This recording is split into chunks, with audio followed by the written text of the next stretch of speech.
आप प्रवेश कर रहे हैं CNBC आवाज और इबेक्स कैश के शानदार स्टूडियो में। नमस्कार, CNBC आवाज और विश कैश स्टूडियो में आप सभी का स्वागत है। मैं हूं सुमित और हफ्ते का पहला कारोबारी सत्र, जबकि भारतीय बाजारों में आज बहुत ही बढ़िया उतार चढ़ाव देखने को मिला, जहां पे शुरुआती कारोबार में तो मार्केट्स में एक शुरुआत तेजी, फिर बिकवाली के बाद लोअर लेवल से बढ़िया पुल बैक निफ्टी के अंदर आता दिखाई पड़ा है। कि करके पहले आप चार्ट्स देखिए, उससे आपको स्थिति ज्यादा क्लियर होते हुए दिखाई पड़ेगी। सबसे पहले निफ्टी के केस में, जहां पे मार्केट्स में एक बढ़िया रिबाउंड आया सेकेंड हाफ के अंदर, और रिबाउंड को सपोर्ट कर रहा था मिड कैप स्मॉल कैप भी। आज 151-150 अंकों के आसपास की तेजी के साथ बाजार बंद हुआ, करीब 1% के आसपास की बढ़त, 18,068 का स्तर यहां देखने को मिला।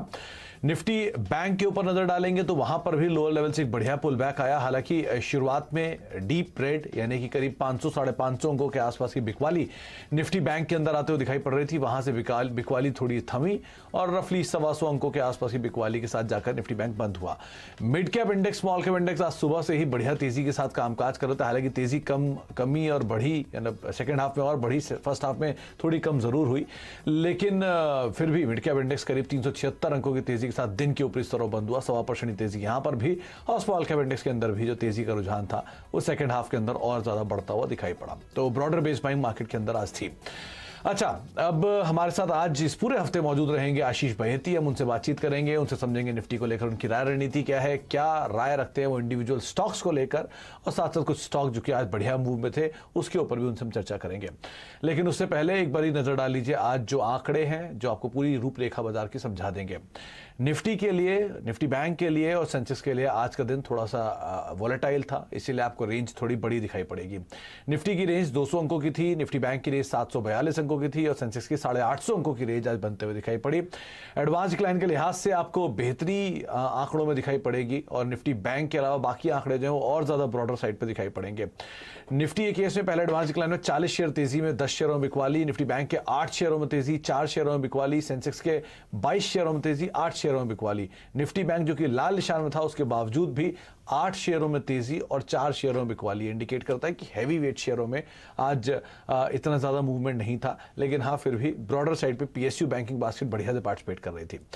ब्रॉडर साइड पे अब आइए मिड कैप, स्मॉल कैप और F&O साइड पर, क्योंकि आज दोपहर तक के आंकड़ों में F&O में करीब 120 ऐसे शेयर थे जो कि तेजी के साथ कामकाज कर रहे थे, तो सेकंड हाफ में वो और बढ़ गए। 140 शेयर ऐसे थे जो तेजी में थे, 47 शेयरों में बिकवाली रही। BSE के 1818 शेयरों में तेजी, 1551 शेयरों में बिकवाली, NSE के 1100 शेयरों में तेजी और करीब 900 शेयरों में बिकवाली। तो यहां पर भी एडवांस डिक्लाइन, एडवांस के फेवर में ही आपको दिखाई पड़ेगा। मेजर पॉजिटिव कंट्रीब्यूशन में सबसे पहला नाम HDFC का, हैवी वेट 3000 करीब के लेवल से करीब पहुंचा, 36 अंकों का मेजर कंट्रीब्यूशन।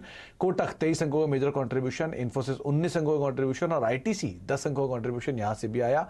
बिकवाली साइड वाली साइड पर कुछ शेयरों पर नजर डालेंगे तो आज नेगेटिव कंट्रीब्यूशन दिखाई पड़ेगा आपको इंडसइंड में। नेगेटिव न्यूज फ्लो का इंपैक्ट सिर्फ अकेला 14 अंकों का कंट्रीब्यूशन यहां से। SBI, ICICI बैंक, मारुति, कुछ और ऐसे नाम जो कि नेगेटिवली कंट्रीब्यूट कर रहे थे।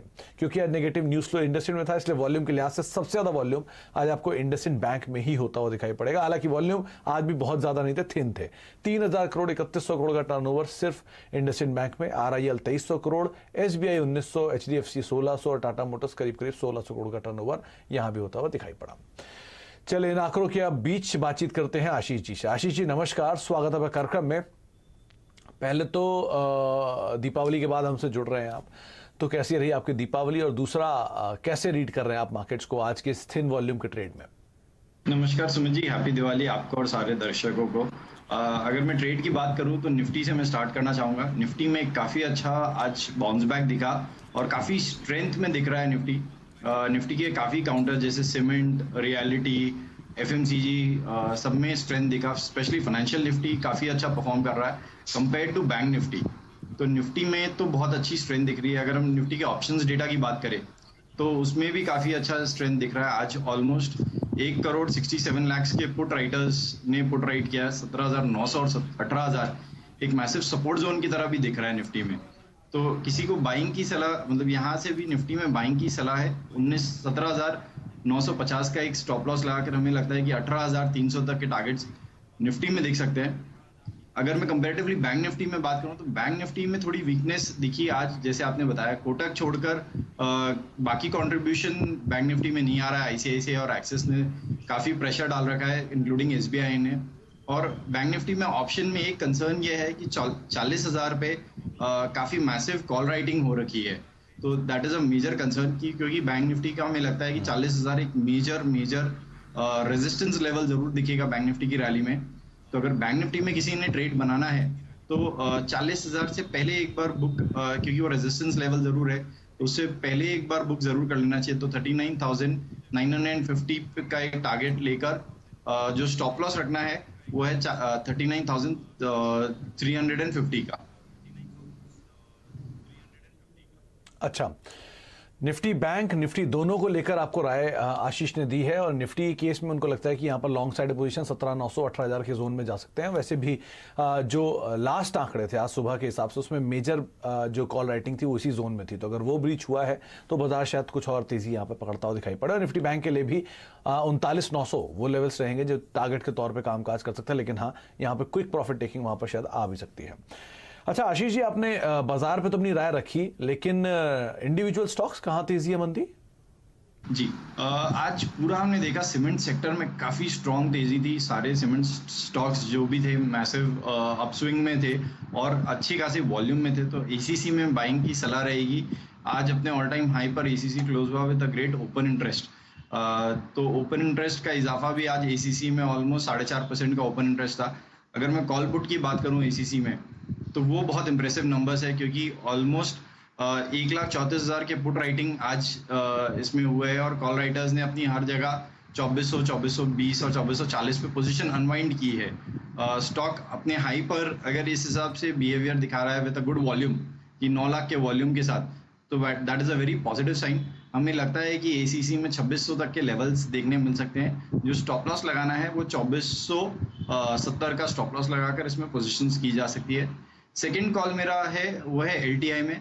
हमने आज देखा कि ओवरऑल टेक स्पेस जो कि काफ़ी प्रेशर में था पूरे लास्ट मंथ के सीरीज में, इस मंथ के सीरीज में नवंबर सीरीज में कंपैरेटिवली अच्छा परफॉर्मेंस दिखा रहा टेक स्पेस में।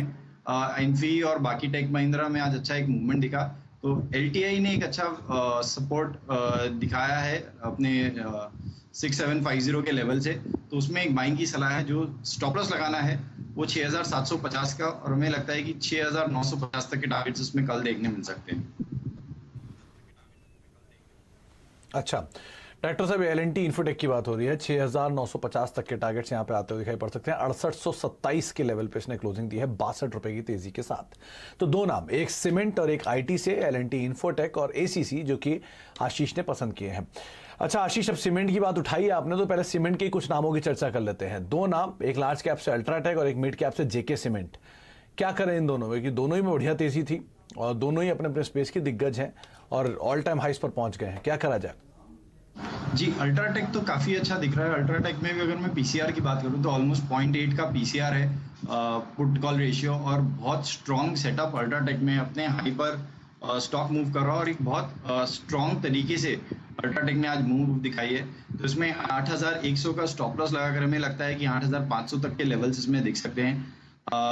अगर मैं जेके सीमेंट की बात करूं तो आज एक ये न्यू एंट्रेंस है मैदा बाजार में, और उसके बाद काफी अच्छी बाउंस बैक आज दिखा है। ऑलमोस्ट 4 लाख का वॉल्यूम, जो कि इसका अगर मैं देखूं तो 6 जुलाई के बाद सबसे बड़ा आज वॉल्यूम है। और ओपन इंटरेस्ट तो इसका काफी मैसिव एडिशन हुआ है, 50% का हुआ है, क्योंकि नया एडिशन है मैदा बाजार में, इसलिए ओपन इंटरेस्ट हाई दिख रहा है इसमें। तो इसमें भी बाइंग की सलाह है, लेकिन थोड़ा सा वॉलेटाइल काउंटर है कंपेयर टू बाकी सीमेंट के, तो थोड़ा स्टॉप लॉस डीप रखना पड़ेगा। 3,600 के स्टॉप लॉस लगाकर इसमें 4,000 तक के टारगेट्स देखते हैं। अच्छा, 3,600 का स्टॉप लॉस और 4,000 तक के टारगेट्स, ये नंबर्स भी आने हैं इसके, और नंबर से पहले ही आपको रणनीति बताई जा रही है आशीष की तरफ से। आशीष, अब 2-3 और स्टॉक के ऊपर नजर डालिए। एक तो यूनाइटेड स्पिरिट्स, हमने पहले भी इस पर कई बार चर्चा की और पहले भी आपने इसके पोजीशनल टारगेट 1,000 रुपए दिए थे। आज वो लेवल हमने देख लिया, 1,000 रुपए के लेवल्स पार हो गए, नया ऑल टाइम हाई इसने ब्रीच कर दिया। यहाँ क्या किया जाए? और दूसरा टाइटन, बढ़िया दिवाली सेल और उसका एक इम्पैक्ट, शेयर डे हाई के आसपास ही बंद हुआ, एक बढ़िया तेजी वहां भी देखने को मिली। क्या करें इन दोनों में? जी सुमित जी, आपने काफ़ी अच्छी जिक्र की स्टॉक की।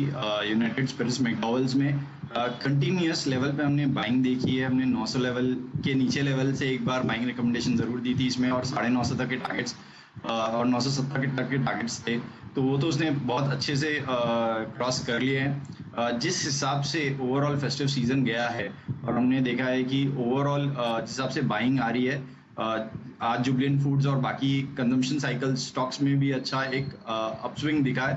तो इसमें इस लेवल पे भी यूएसएल में और यूबीएल में दोनों में बाइंग बनाई जा सकती है। अगर यूएसएल की बात करूं, जो स्टॉप लॉस मेंटेन करना है वो 975 रुपए का स्टॉप लॉस रखकर 1050 तक के टारगेट्स यहाँ पे इमीडिएट बेसिस पे दिखते हैं हमें। और दूसरा स्टॉक आपने बताया सुमित जी, कौन सा वाला? टाइटन। टाइटन, हाँ। टाइटन में जिस हिसाब से गोल्ड प्राइसेस में मूवमेंट है और जो मैसिव दशहरा और इस समय बाइंग दिखी है गोल्ड में, तो हमें लगता है कि यहाँ से एक बहुत अच्छा बाउंस बैक, मतलब बहुत अच्छा एक मूव टाइटन में आएगा। ऑलरेडी आज स्टॉक 4.5% अप विद जो शॉर्ट कवरिंग थी वो पूरी इसमें खत्म हो गई है, मतलब नए फ्रेश बिल्डअप इसमें अब यहाँ से हमें देखने मिल सकते हैं। तो 2670 तक के लेवल्स इसमें दिखते हैं। जो स्टॉप लॉस रखना है वो है 2460 का। ओके, तो 2460 का स्टॉप लॉस और 2670 के टारगेट्स यहाँ आप देख सकते हैं। टाइटन वैसे भी दिन के ऊपरी स्तरों पर जाकर बंधु 105-107 रुपए के आसपास की तेजी यहाँ पर देखने को मिली। अच्छा, इसी तरह तर्ज पे जरा, क्योंकि गोल्ड की बात हो रही है तो गोल्ड फाइनेंसिंग कंपनियों को देखिए। मुथूट नंबर्स के बाद शानदार चला और मन्नापुरम नंबर से पहले भी चल रहा था, क्या करें इन दोनों में? जैसे हमने बताया कि फाइनेंशियल निफ्टी में आज काफी स्ट्रेंथ दिखा कंपेयर टू बैंक निफ्टी, और मुथूट, मन्नापुरम और बाकी जितने गोल्ड और एसआरटी जो भी एनबीएफसीज है इंक्लूडिंग एचडीएफसी, उसमें काफी अच्छी बाइंग दिख रही है कंटिन्यूअसली। और मुथूट में तो 25% का OI which is a substantial OI addition, तो वो ये काफी अच्छा चार्ट स्ट्रक्चर दिख रहा है। स्टॉक ने आज 20 डेमा के अपने पास से नीचे लो बनाकर एक बहुत अच्छा ओवरऑल ब्रेकआउट दिया है। ऑलमोस्ट मेरे ख्याल से ये रिसेंट हाइज में ही है, तो इसमें इस थोड़ा सा रिट्रेसमेंट में अगर कल मिलता है तो बाइंग की जा सकती है।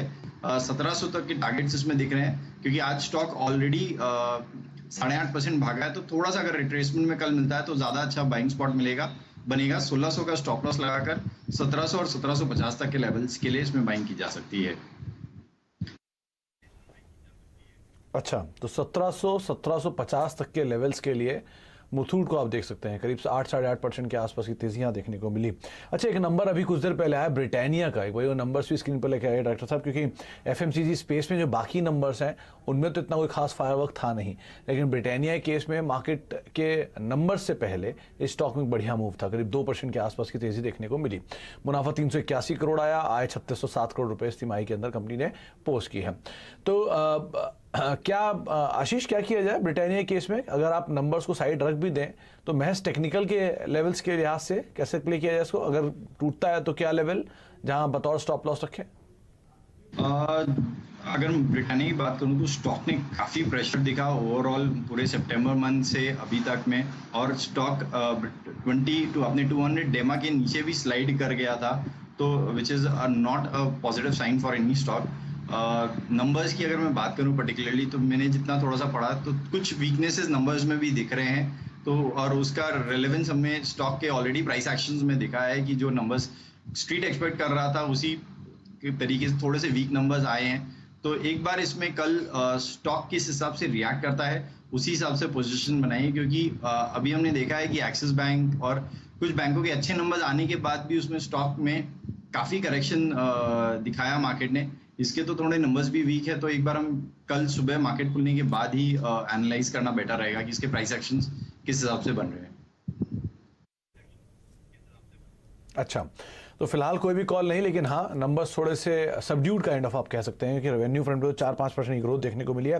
EBITDA जरूर 18% के आसपास तिमाही के अंदर टूट कर आया है, मुनाफा 22-23% टूटा और मार्जिन पे भी इंपैक्ट आता हुआ दिखाई पड़ा। सबसे बड़ी चीज़ की बोरोइंग कॉस्ट जो वो 2100 करोड़ से बढ़कर करीब 2800 करोड़ रुपए के आसपास तिमाही के अंदर आते हुए दिखाई पड़ी, और रॉ मटेरियल के प्राइसेस का भी इंपैक्ट इस तिमाही के नंबर्स के अंदर देखने को मिला है।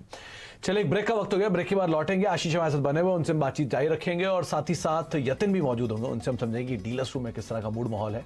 छोटे से ब्रेक के बाद आप देख रहे हैं मार्केट स्टूडियो में, हमारे साथ आशीष बहेती मौजूद है जो कि बाजार में तेजी की राय दे रहे हैं। उनको लगता है कि निफ्टी में भी और निफ्टी बैंक में भी एटलीस्ट नियर टर्म के लिए तो आप तेजी में जा ही सकते हैं। 39,900 के आसपास के टारगेट निफ्टी बैंक के लिए और निफ्टी में भी 17,900 का एक स्टॉप लॉस साथ अपनी पोजीशन को लॉन्ग साइड पर लेकर जा सकते हैं। अच्छा आशीष, हम आगे बातचीत करेंगे लेकिन उससे पहले यतिन से चर्चा कर लेते हैं और समझ लेते हैं कि डीलर्स रूम में किस तरह का मूड माहौल है, कहां पर तेजी या मंदी की बातचीत हो रही है। तो यतिन, आपने डीलर्स रूम में क्या आइडेंटिफाई किया? जहां तक कि डीलिंग रूम्स की एक्सपेक्टेशंस है, दो स्टॉक्स जहां वो फोकस कर रहे हैं उनमें सबसे पहले है एचडीएफसी लाइफ। और हमने ये देखा है कि दूसरे हफ्ते में एचडीएफसी लाइफ अपना insurance data, growth data share करती है, तो अक्टूबर के महीने का डेटा बहुत ही अच्छा आना चाहिए, ऐसा उनका मानना है। और जहां तक कि डीलर्स का सवाल है, 30 से 35 रुपए का अपसाइड इनको लगता है कि इस स्टॉक में आपको बीटीएसटी में देखने को मिल सकता है। सो एक दो दिनों के हिसाब से यहाँ एक ट्रेड वो ले रहे हैं इंश्योरेंस डेटा के पीछे। इसके अलावा अशोक लेलैंड और हमने देखा है diesel price cut, petrol price cut बखूबी प्ले करता हुआ अपना रोल ऑटो शेयर्स की रैली में। जहां तक कि अशोक लेलैंड का सवाल है, डीलिंग रूम्स को लगता है कि पोजिशनली स्टॉक में आपको 8 से 10 रुपए का अपसाइड देखने को मिल सकता है। इनफैक्ट आज अगर आप ओपन इंटरेस्ट का डेटा देखें अशोक लेलैंड का, तो लगभग 7% का ओपन इंटरेस्ट में एडिशन हुआ है और फ्रेश लॉन्ग्स यहाँ देखने को मिल रहे हैं। तो दोनों ही अशोक लेलैंड और एचडीएफसी लाइफ में डीलिंग रूम्स अपने क्लाइंट्स को खरीदारी की सलाह दे रहे हैं। तो अशोक लेलैंड खरीदारी की राय 3-14% की बढ़त देखने को मिली और एचडीएफसी लाइफ यहां पर 704-705 तक के लेवल्स इंट्राडे में देखने को मिले थे। लेकिन यतिन कह रहे हैं कि डीलर्स रूम में ऐसी बस है कि शायद 30-40 रुपए का पोटेंशियल अपसाइड और खुलता हुआ दिखाई पड़े। वैसे भी है, इनके जो अपडेट आते मंथली उसके आधार पर एक ट्रिगर के तौर पर यहाँ पे देखा जा रहा है। घरेलू फंड्स की तरफ से अशोक लेलैंड में भी खरीदारी की बातचीत है।